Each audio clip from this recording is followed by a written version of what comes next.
Howard Garrett here. In the first two segments, talking about my books, we talked about the Organic Manual and Plants of the Metroplex and all the iterations there. Today, I'd like to talk about the other books I've done. One that is not around anymore is Landscape Design Texas Style. It was done to explain my design philosophy and how to do it and to cover specific projects so you could see how the design worked with the final installation. We'll probably do this again at some point online or have it published again, but right now you can only find it in the used bookstores.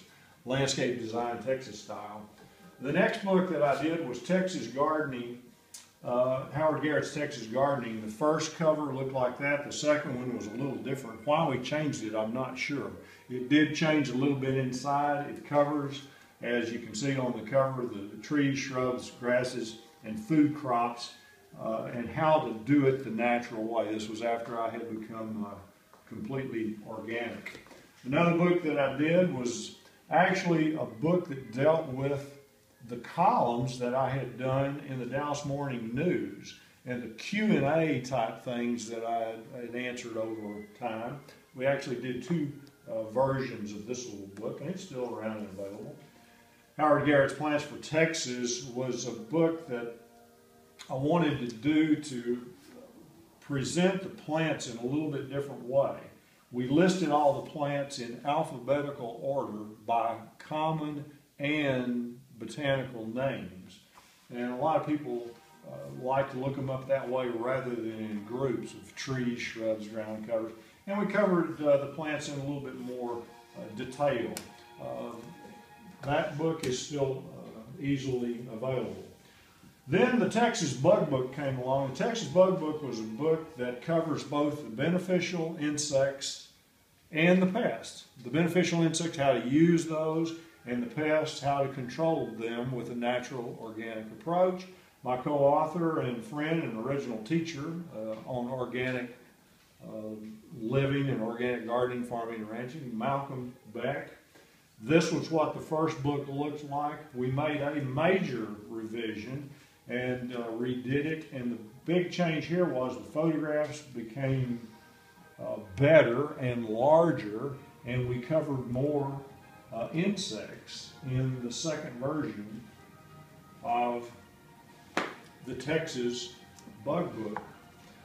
Malcolm Beck and I also did a book on vegetable gardening. The Texas Organic Vegetable Gardening book, like the Texas Bug Book, is probably one of the worst names that anybody ever put on a book, because the information in these two books is good coast to coast and border to border.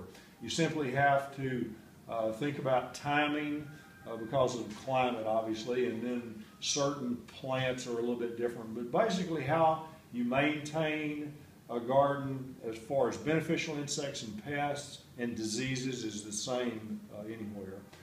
The vegetable gardening book also is a bad name because it also covers herbs and edible landscape plants, not just vegetables. There's a photograph, for example, of dandelion. Every part of the dandelion, the notorious weed, is either edible or a useful herbal material, herbal plant.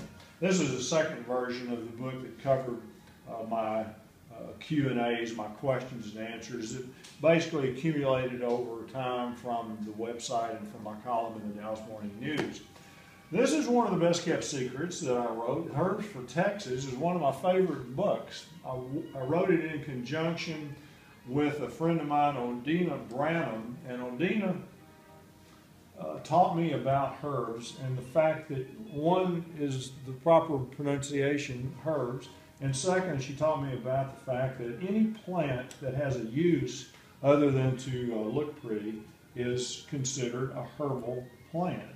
It doesn't have to be one that is culinary or medicinal. A lot of plants have other uses as far as repelling insects, making various products.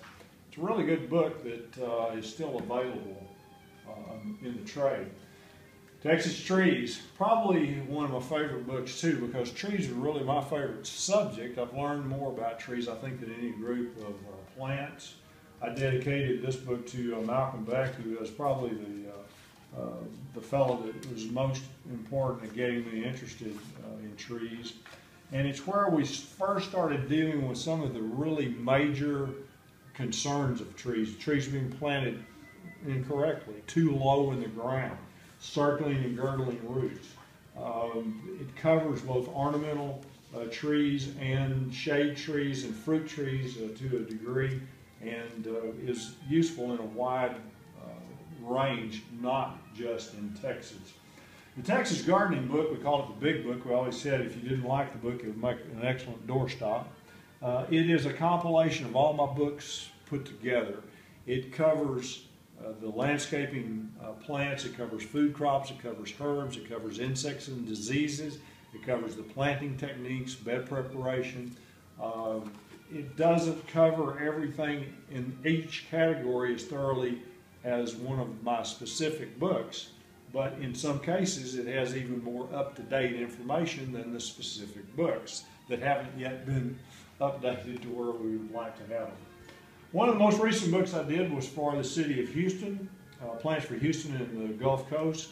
This was a book that was a little bit of a takeoff of plants of the Metroplex, and instead of covering North Texas thoroughly, it covers the plants down in the Houston area, and obviously there's a lot more plants that can be used down there, but it's a very good book for people living in a little bit warmer climates and can be used across the Gulf Coast. Plants for Houston and the Gulf Coast. Our latest book was done with a couple of co-authors, John Ferguson, Mike Amaranthus. John Ferguson is one of the best compost makers in the country. He's in Houston, Texas, makes some great products. Dr. Michael Amaranthus is my friend from the West Coast and is the most knowledgeable person there is on mycorrhizal fungus. We wrote this book originally for the profession to cover information for golf course superintendents, landscape contractors, people maintaining greenhouses and all that. But as we finished the book, the publisher talked us into making it readable for the homeowner. So now it's available not just for the trade, but for people really wanting to learn the detailed information about this thing that we call the natural organic approach. Well, I hope that explained my books a little bit better. I realize it's confusing because some of them have changed quite a bit over the years, but that will give you the basic information and help you decide which ones you want to get first. I hope you enjoy my books.